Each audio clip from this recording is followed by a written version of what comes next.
तो कैसे हैं आप लोग। अगर मैं आपसे कहूं कि सदमा का सबसे दुखद सीन आखिरी वाला रेलवे स्टेशन नहीं था तो शायद आप मुझसे बहस करने लगेंगे, लेकिन सच यह है कि फिल्म का सबसे दर्दनाक हिस्सा क्लाइमैक्स नहीं बल्कि वह पल है जब सोमू पहली बार समझ जाता है कि नेहा कभी भी पहले जैसे नहीं होगी। यहीं से यह फिल्म बाकी बॉलीवुड फिल्मों से अलग रास्ता चुन लेती है।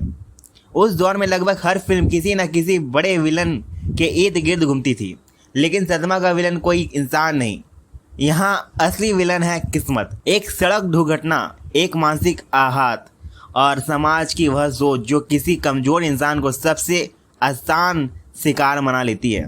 अगर ध्यान से देखें तो फिल्म की शुरुआत से लेकर अंत तक नेहा शायद ही कोई बड़ा फैसला खुद लेती है। हर बार कोई दूसरा उसकी जिंदगी तय करता है। पहले दुर्घटना, फिर दलाल, फिर सोमू, फिर डॉक्टर, फिर उसका परिवार।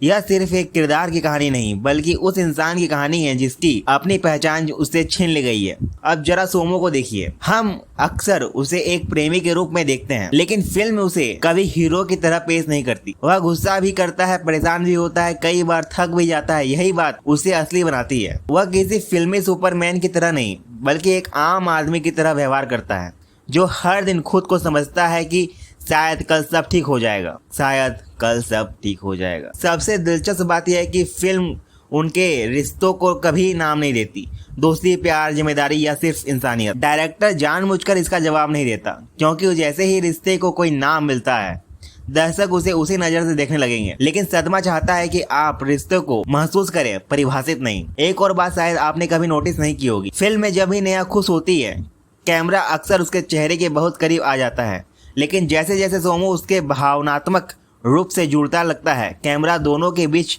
दूरी बनाए रखता है।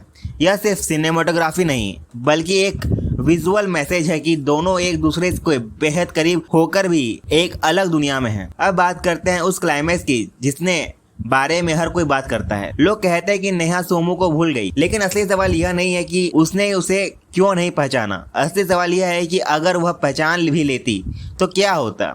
क्या वह उस मानसिक अवस्था में वापस जाना चाहती? क्या सोमू चाहता कि वह फिर वही बच्ची बन जाए? यही दुविधा फिल्म को महान बनाती है। यहाँ किसी की जीत नहीं होती, इलाज सफल होता है लेकिन एक रिश्ता खत्म हो जाता है। मेडिकल साइंस जीत जाती है, इंसानी भावनाएं हार जाती है। यही वजह है कि स्टेशन वाला सीन आज भी लोगों को रुला देता है। वहाँ कोई लंबा डायलॉग नहीं है, कोई बैकग्राउंड स्पीच नहीं है, सिर्फ एक आदमी है जो आखिरी बार उम्मीद को पकड़ने की कोशिश कर रहा है और एक लड़की जिसकी नज़रों में वह पहली बार दिखाई दे रहा है। दिलचस्प बात यह है कि फिल्म अपने दर्शकों पर भरोसा करती है। वह यह नहीं कहती कि जिंदगी अन्याय करती है, वह सिर्फ एक घटना दिखाती है और उस फैसला उसके ऊपर छोड़ देती है। शायद यही कारण है कि सदमा हर उम्र में अलग महसूस होती है। बचपन में यह एक दुखद कहानी लगती है, युवावस्था में यह अधूरे प्रेम की कहानी लगती है और उम्र बढ़ने के बाद समझ आता है कि यह फिल्म दरअसल यादों, पहचान, इंसानी रिश्तों की नाजुकता पर आधारित है। इससे सदमा का कोई दर्द कभी पुराना नहीं होता, क्योंकि यह किसी एक किरदार का दर्द नहीं है बल्कि उस डर का नाम है जिससे हर इंसान कभी ना कभी गुजरता है कि कहीं ऐसा दिन ना आए जब जिसे हमने सबसे ज्यादा चाहा, सबसे ज्यादा दिल दिया, वह हमें देखकर सिर्फ इतना पूछे, आप कौन है। दोस्तों, अगर वीडियो पसंद आए तो वीडियो को लाइक करें, चैनल को सब्सक्राइब करें। मिलते हैं अगले वीडियो में, तब तक के लिए धन्यवाद।